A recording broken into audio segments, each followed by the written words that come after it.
Hola bafethu, this is your boy, I'm King Shamase. Bathi leni reality skippani show.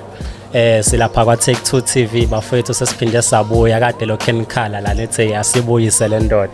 Futhi usezoba i-regular guest ke la ekhaya. Is the same guy from kwaMashu selokishini lakhe. Uthi asiphume esikomplazi. Sithi ukushaya itho ngoba somakhelwane.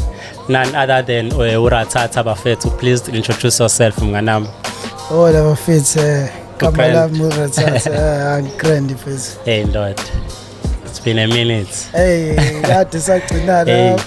Welcome back to the show, man. Yeah, we busy baba. By popular demand nakhona.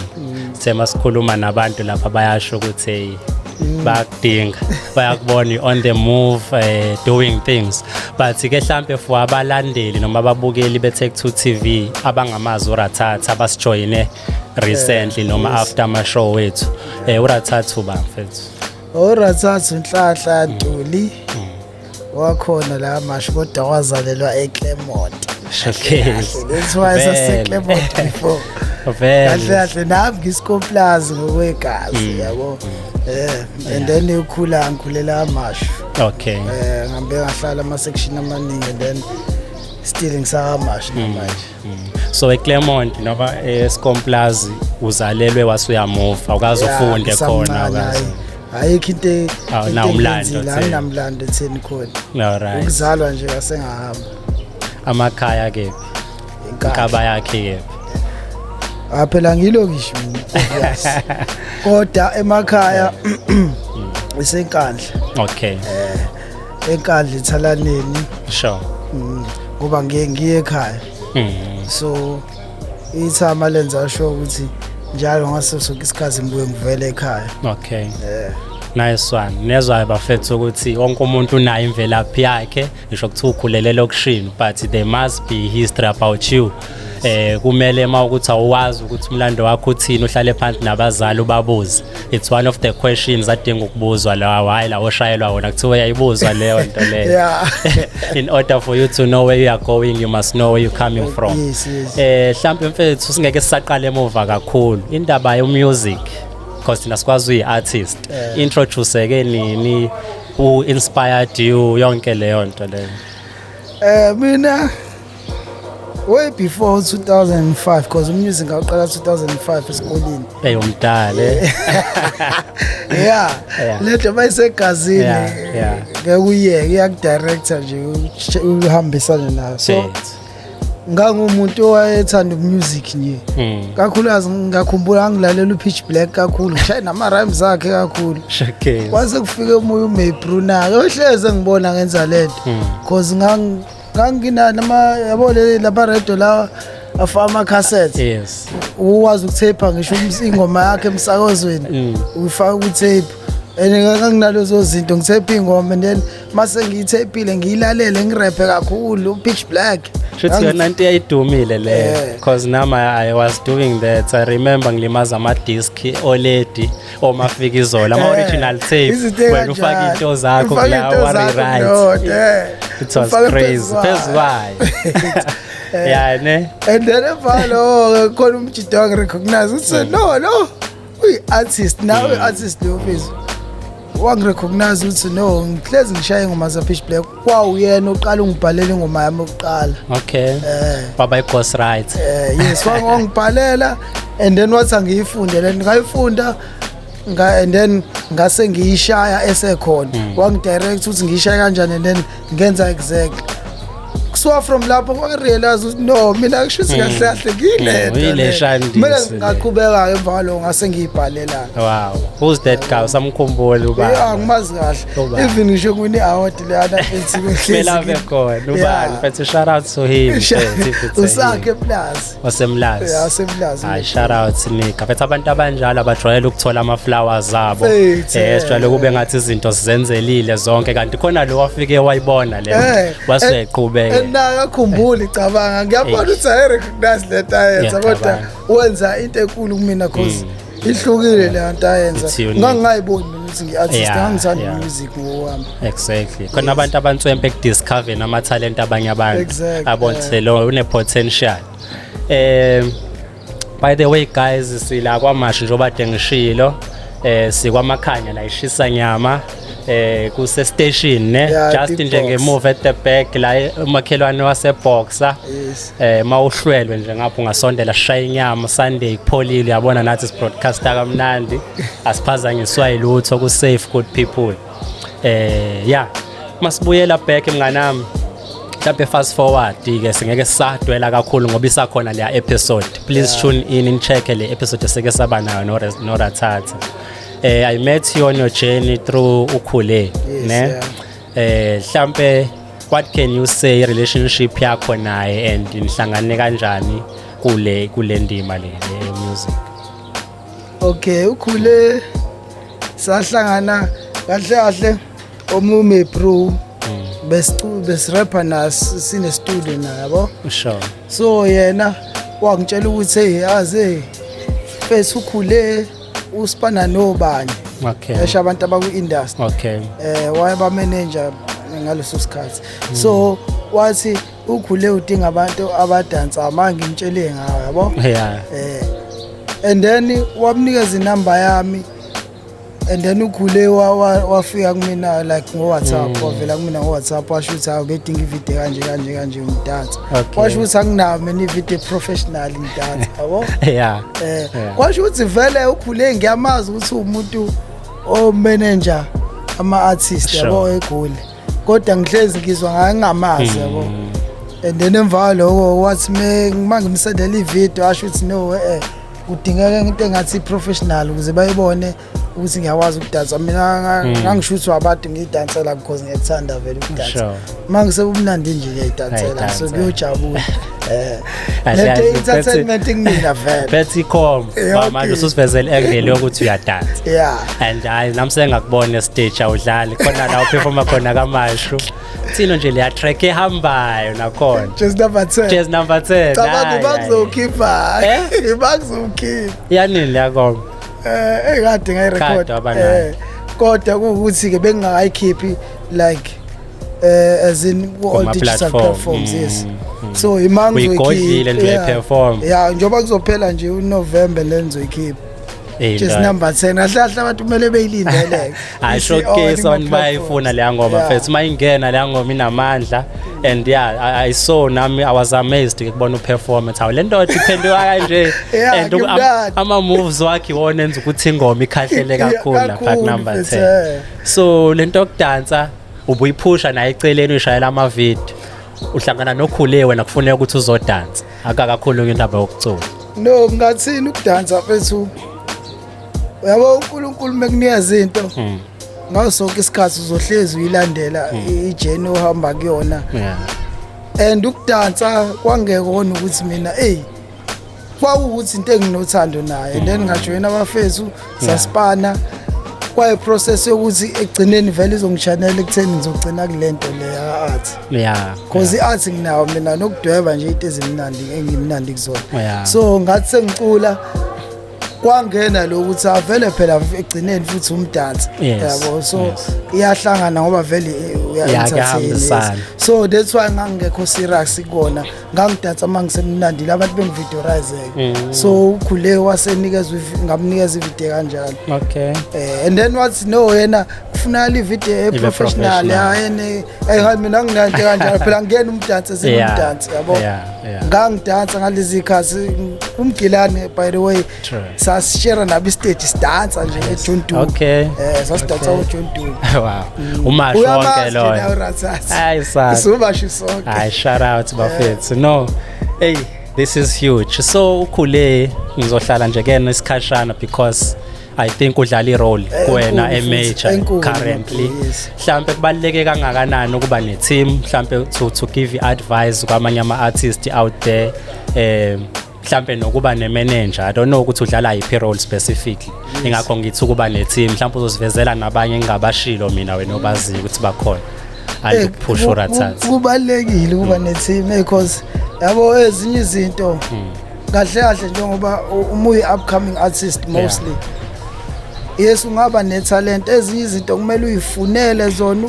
uba nomsebenzi omningi emahlomba akho so imanager idlala irole enkulu ikurelease lo msebenzi wena ikurelieve kuwona lo msebenzi engabe wenziwa yiwona and then wena ukwazi ukufocus kahle ku art yakho yabo so iyasiza lonto kodwa akusho ukuthi nawe mase uyavila lapho uyalekha ngoba usunabantu yes kumele ulazi ibusiness lo music kubalekile uma uyi-artist ukuthi wazi izinto ezibehind i-art yakho like ibusiness kubalekile ukuthi ukwazi khona ungeke uxophele nanokuthi nje ifocus yakho phezulu yakufaka kutheni wazi into eziningi yabo Okay ngiyakubamba mngana mhlambe ke to precisely ngakubona lapha yana uhamba no DJ amawele amajita lawana solidarity victims by the way showcase mhlambe njengoba ngisho ukuthi team iningi how important it is for you ukuthi mufike endaweni kunomuntu okubhukhelile ukuthi shona ngala masufikile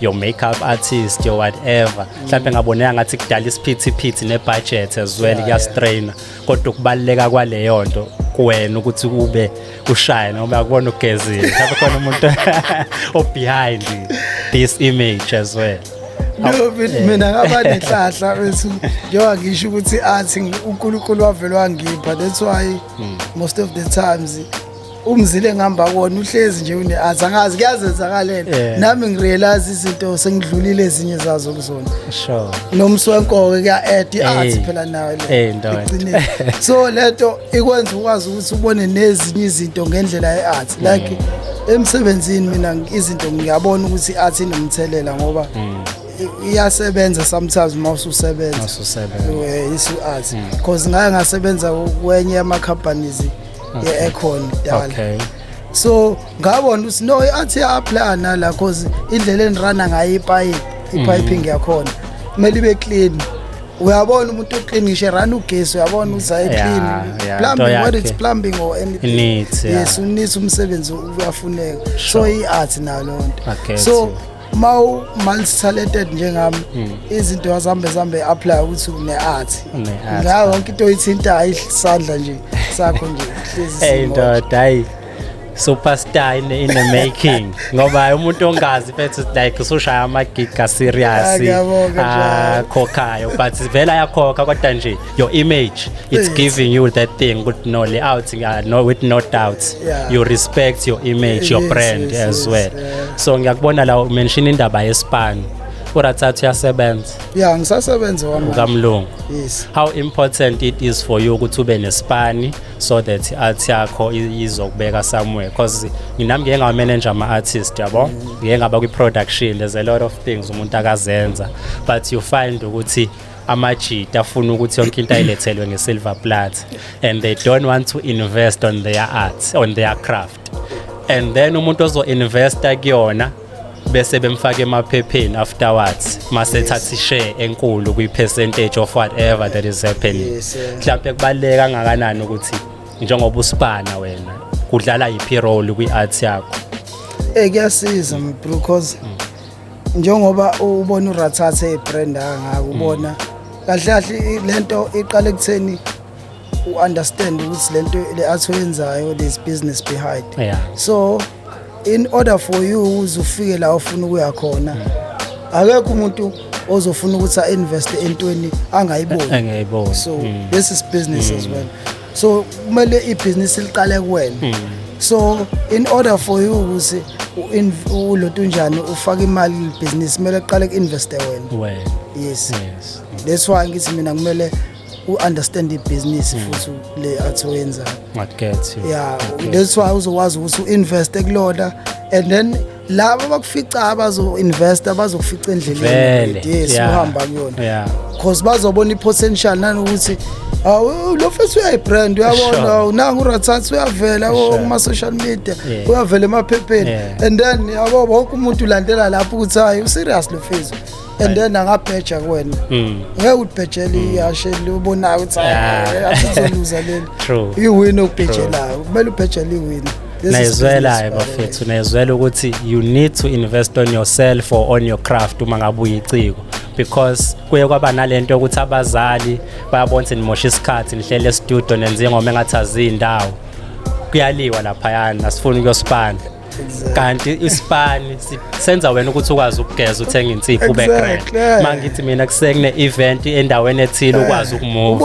without struggling yabo iwona ama initiative lawe investment singakafika entweni eziningi uyafika ukwazi ukuthenga idrink mfethu ungabe usugoqa izandla manje lapha ekhoneni nanka amajita grand wena uyileli artist ngempela ivukane lokugcina la vele ukwazi wenza something by the way ngibona sorry ngangena my king ngumuntu o researcher ngeart yami mina kakhulu so ngibuke nama interviews no even no Oskido ba promoter lo ukuthi uma artist kakhulukazi mawusaphusha njengathi kumele ube umuntu osipanayo owazi ukuthi ube nenyuke engena income engenayo ukuze ukwazi ukuphusha iart yakho ukwazi ukuma because ama studio session akhokhela it's not everyone on a studio sakhe yabo leyo nto no thanks man niyazwa ke bafethu ukuthi ithathe leyo 9 to 5 job usamncane still young you need ukuthi ungabi broke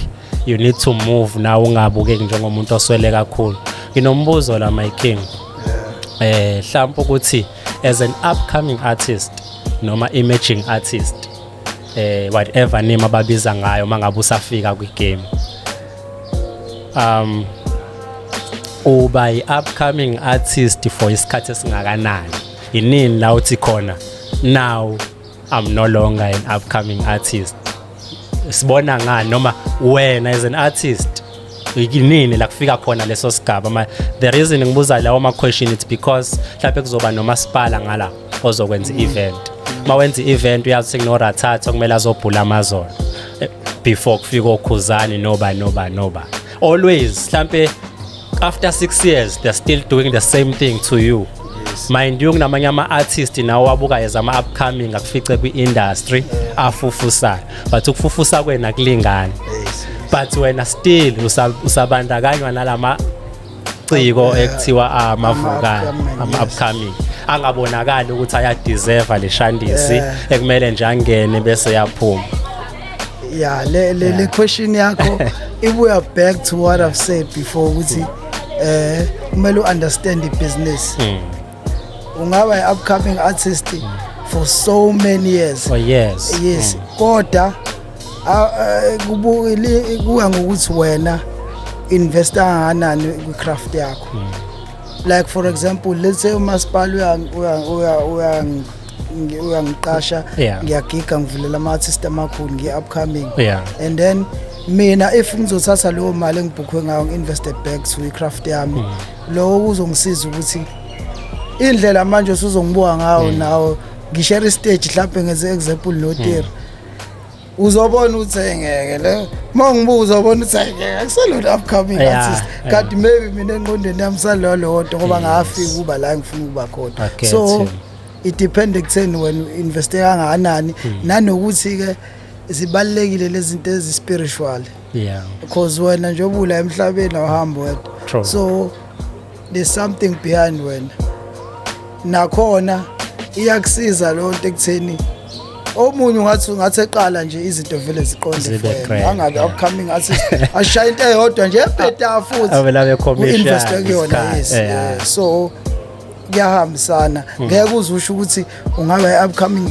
artist isikhathi singakanani as long wena ufaka ifocus it takes you okay no ngiyakubamba and ngisebenzisele igama elithi upcoming ngamabomu because before that name bekusetshenziswa underground ethi umuntu underground artist nakhona uyabona ukuthi unga understand ukuthi kwi art if you underground isho ukuthini leyo nto leyo because I think music nawo nesigele sakhona that's why lashitshwa lela gama alina respect underground yabo moyo upcoming uchaza ukuthi uyeza egaming abanye bathi new wave artist okay ngizwele bafethu ukuthi it's all about you akukho la ungathi khona sekuyisikhathi esithize because baningi abantu engibaziyo abasama upcoming ababeyiwona nami ngisazama ngashiya ku music ngenze ezinye izinto they are still not recognized as yabo so should it takes that to show ukuthi how do you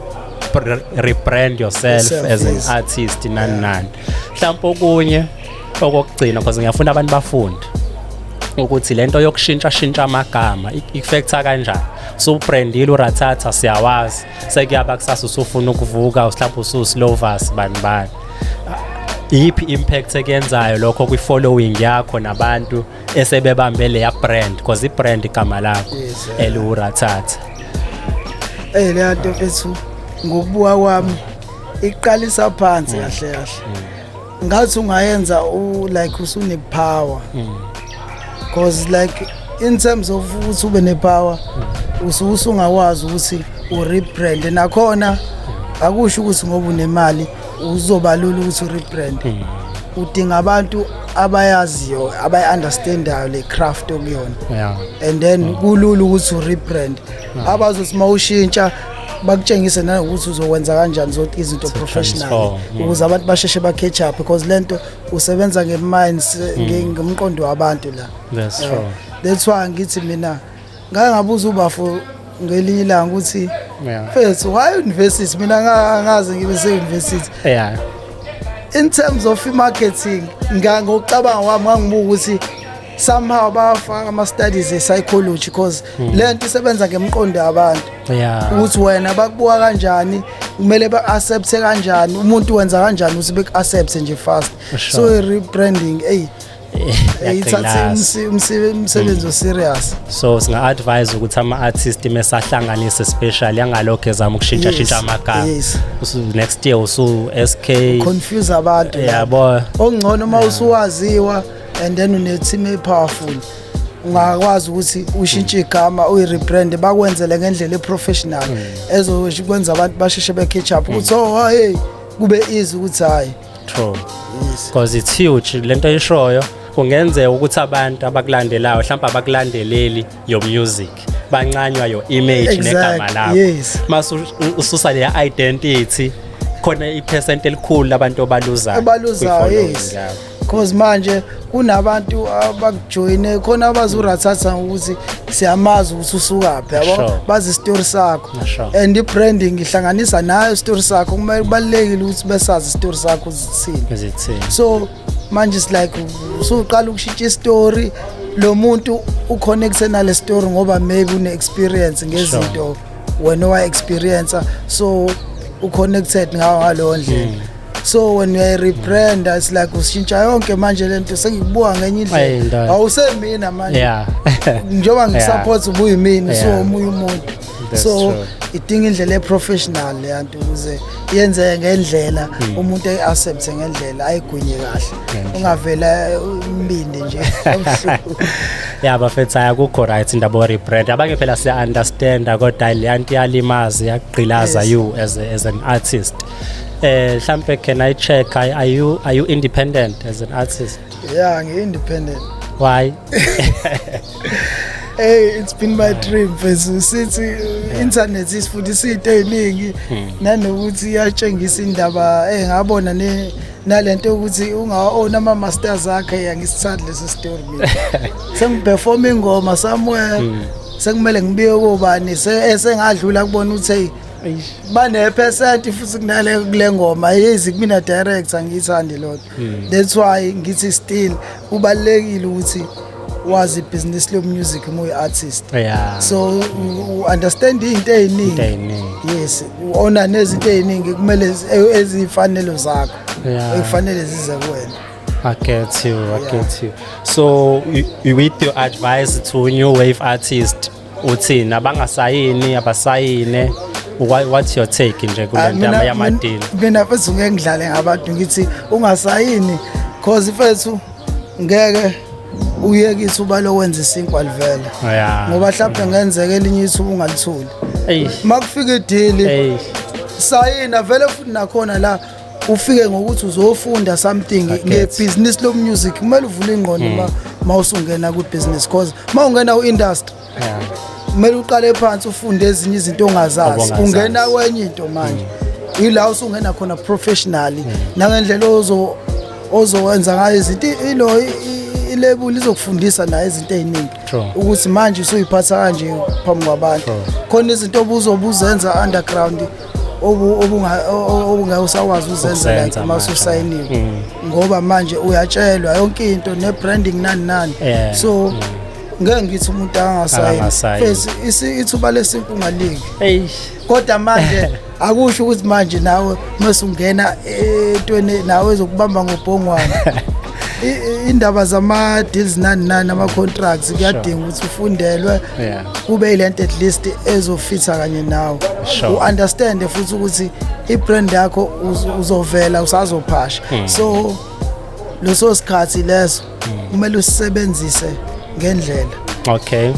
No nanokuthi ngiyakubamba. uAris ngenze example uAris wathi mengena ku-industry wazuza abantu kwaba abakhe not ukuthi baba belebuli that's why mephuma la kule lebuli esaneke yona Aphuma ne-certain group. yes abantu bahamba naye even namanje bamnaye so khanda malo abantu abaloyali kuwena Yeah. yes bazi istory sakho baba wena lapho kuzokusiza ukuthi masuqala into yakho uqhubeke entweni ekhona Sure.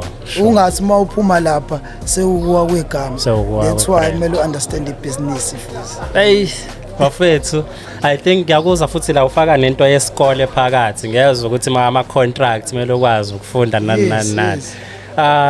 With you uhlala eSouth Africa nezimo esinazo esibhekene nazo recently, unemployment ehleli phezulu, illegal immigration and so forth. What is your say as an artist? What is your take? Ngiyengamuza uSistere lapho uJacinta ekhuluma lo we-Machine Match Yes. ukuthi ama-artist it seems like awafuni ukungena fully kulento leyo ukuthi abantu bokufika abala ngongekho emthethweni abaphume kanti ivoice eningi kunini abantu abakwi-booth abakwazi ukukhipha ingoma nani futhi baye efieldini.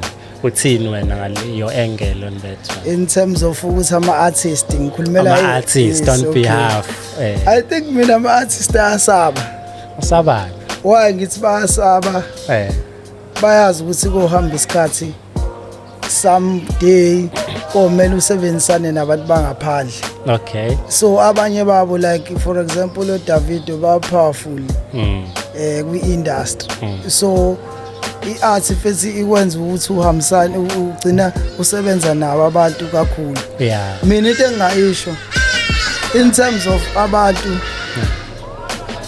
kumele benze izinto ngendlela illegal yeah like abantu abangena la yeah kumele kube necontrol ngendlela eprofessional ukuthi bengene mina ngihlezi ngiyisebenzisa iprofessionalism nebusiness ihamba phambili le ndaba ukuthi kungena umuntu noma kanjani abantu abala ngomthethweni ayirice lonto umuntu ola ngongekho emthethweni uzowenza noma yini vela akekho kuma systems so angiyisuppose lonto so yonke into kumele ihambe ngendlela kodwa ke akusho ukuthi lokho omunye umuntu kumele uvele nje umthathe kancane noma wenze noma kanjani nawo omunye umuntu onjengawo kumele sirespectane kodwa nabo kumele berespecte ngokuthi la singena kwenye country bengene ngendlela eqondile mawukuthi maybe ungenile kenze ungene ngokuthi uzophanta labo nawe zama amaphepha ukuthi into yakhe ibe right. So as Urathatha you are saying you support Machine Match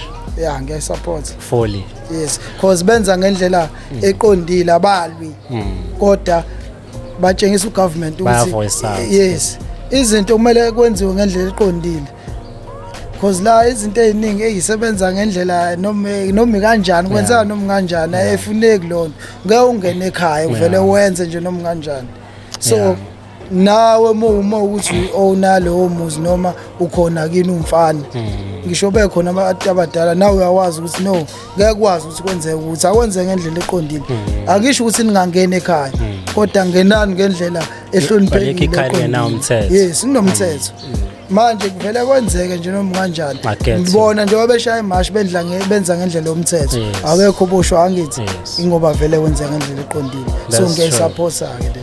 That's true. I saw yesterday khona ababoshiwe lapha be-Operation Tudula kade bethi bazomasha since kunalento ekuthiwa i-G20 that is happening think today yeah ukuthi maningi kama views on the comments but leyanto bathi bayenzela ukuthi nalabo abokufika babone ukuthi eSouth Africa is not as smooth as they think sinama challenges and angathathelwe ekhaya but ke sibonile abantu basekhaya beboshelwa leyo kind of image.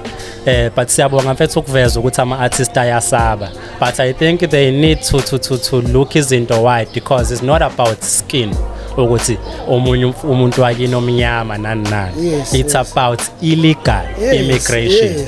Njoba tuyibeka asizondi bantu siya-travela ourselves, because now uyaphuma siphuma ngendlela eyiyona eqondile, kufuneka amaphepha exactly. Uma ufika ngalena uyasho ukuthi uzokwenzani, ngeke uthole usunendlela okushini lase-Nigeria usu-permanent khona. Ngeke futhi ngivele ngeZimbabwe nje ngivele akwazi, kumele ngiye ngendlela eqondile, ngihamba ngebhasi or iflight ngiya ngendlela ngamaphepha, mawefika nabo bazofuna into zakhona. So uletha umnotho uphelele amahhotela because ubhukhile, awutholakala usune-tuck shop usuphusha ama-orange emgaqweni wakhona.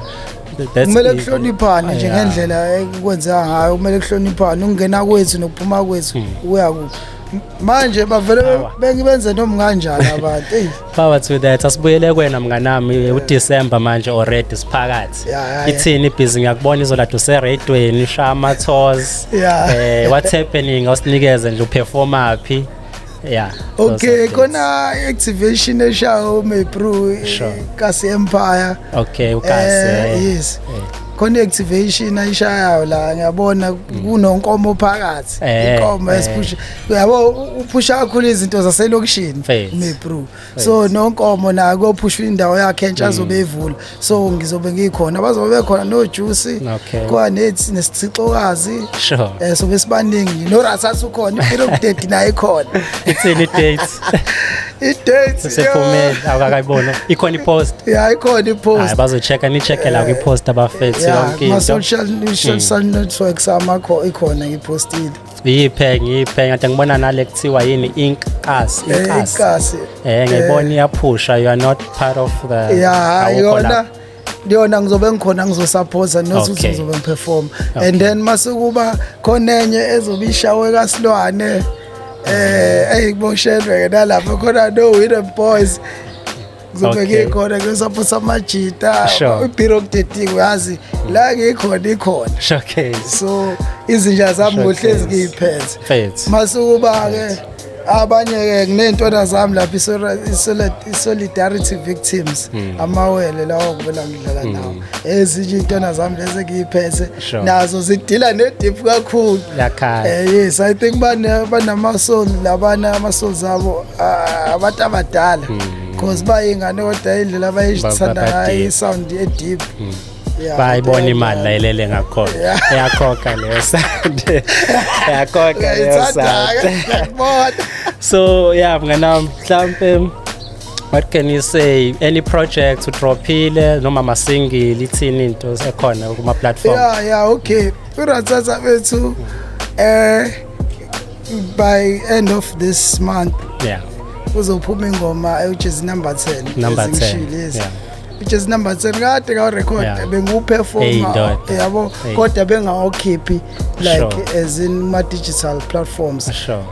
By end of this month izophuma ke hayi abantu abazoza ongenzeka ngisangaphathi umuntu omkhulu ngisazoza akazi isazokhala kodwa ke angaba remix.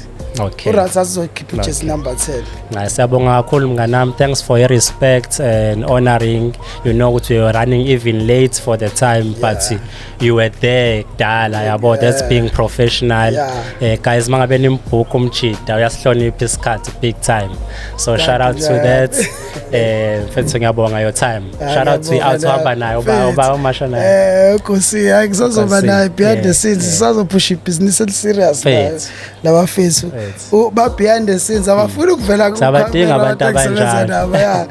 Nabanye kosise kusazosebenza nabo abafuna ukuvela kwicamera kodwa ke ngohamba wesikhathi nobabona by mistake ngoba hayi Uratsatsa kuphela ufuna ukuvela. No, ngiyayithanda mfethu khona abantu abakusupporta kwe-movement and sibabiza amagama abo khona amasubaxhopha bebuya la. Feshu wake walibiza igama lakhe, siyamazi ukuthi bekuphushisa. Siyabonga guys, thank you so much bafethu silana kwamashu njalo estation kwamakhanya top deck shisa nyama. Please support the initiative. we do have a sound bafethu mangabe udinga sound for your events, your small parties iyatholakala. Sinawo futhi nalezi overshoot xhaka besimanje. If you need cameras, we do have shoot ama music video ayangena ko TV and so forth. Kuningi guys, cela nisicontact. Also if you need us to host your podcast, ngiyakwazi ukuthi nisibhuke futhi senilekelela singanilekelela khona. Mhlawumbe your last words mfethu, your wise words bese siyabalelisa. Ngicela ukuthi ngiqale ngokubonga mfethu abantu engisebenze nabo, because I think like angibongi enough in terms of abantu engisebenze nabo underground, because badlala impact enkulu kwi craft yami lengenzayo. Baningi mfethu, abanye ngizobabiza, abanye ngeke ngibabize. Okay, so qala ngayo lo mfethu lo ngikhulume ngawo. Sure. Yeah. Uyena. Yeah. Uyena phela wangirecognize ukuthi no mina ngilento engiyini. Yes. Yabo? And then masukuzoba iPirog Date, shout out to iPirog Date. Ama-outs ngisipana nawo bakhiphile nabo, by the way, GTA sound iyatrenda le ngoma kuyimanje. Iyabonala endaweni eziningi. Uyazi intwana zamanje ziyayiphusha content. Shout out to Freedom Fesu, shout out to Kutasi, Pro Kunza, shout out to Omlu, manje ngispanile nawo Fesu. Engambalanga usengixolela ngibize wokumuntu. Yabo. Shout out to ama-outs wonke Fesu ngisebenze nawo. Masukuzoba ukuthi ke last words Fesu, whatever yenzayo i-professionalism ibalekile. Yabo sometimes uthi mawenza into yakhe abantu befuna ukujudge or bemisjudge. Abanye bazoba nokuthi ufuna uyafake. Sure. By the way we brand, we brand wena kuzoba nezinto ozoyiveza. Abanye bayibuka ngenye indlela into. Yabo? So bakujudge ngenye indlela. Akusho ukuthi give up. Uma uartist uxewa kakhulu. Because abanye abantu babona potential and then beyithatha ngenye indlela. Bafaka amagama negative kuwena. Push pressure khona kunjalo. Incindezi le ikhona ungayigwembi ikhona. Iba strong kulokho, yabo? So uyu upcoming artist kumele ube strong. So when uyazazi ukuthi ufuna ukuba ke egcineni uzofika lapho if wena uba strong, mawuzothamba nje uthambela izinto ezisho abantu or indlela abakubuka ngayo. Abanye banomona vele, yabo? Omunye uzobona enye into avela ithatha offense ka easy kuwena ngoba ekubona ukuthi engazi ukuthi uba mkhulu, ayitshela ukuthi ngoba lo omunye uzokubona umkhulu athi ngoba lo mkhulu manje sengithatha ngale ndlela i-offense ingena kalula, offendeka kalula umuntu. So izinto ezikanjalo kumele ube strong. Yeah. Mawukhula vele ziyakunetha. Yes, izokunetha nje kakhulu ayikancane. So mabeyibona ne-professionalism. Okunye ke ne-business lo-music mfethu ngihlezi kumele ulazi uyi-artist. Business libalekile. Bethi begranela izinto ngemuva kodwa uyazazi. Yes, uyazazi. Ungafiki ko businessman kube easy nje ukuthi bekumanipulate ngenxa ukuthi awu understand ukuthi kwenzakalani. Kumele ufike lapho ukhakha eliqinile. Mina ngisazofunda into eziningi angafundi kodwa lokho ngiyakuphasisa nokuresearcha ke ngecraft yakho. Yeah. No, thank you so much my king. Sabonga kakhulu mfethu, thanks for the support, thanks for respect. Sicela abafethu umsubscribe lapha kwa Take2 TV, ni share le shandisa ikhokhisa imali. Mawune data nje, take your time support our platforms. Sibonga kakhulu Ratata and the team. See you next time on the next episode. Dibathikeleni isikhiphane reality show podcast. Yeah, sibonge nawe bro my. Now udlala indima enkulu kubinayo. Correct. Ba ngeke ngakubonge ngisho phahla. Yeah, correct my bro. Siyabonga for kanto.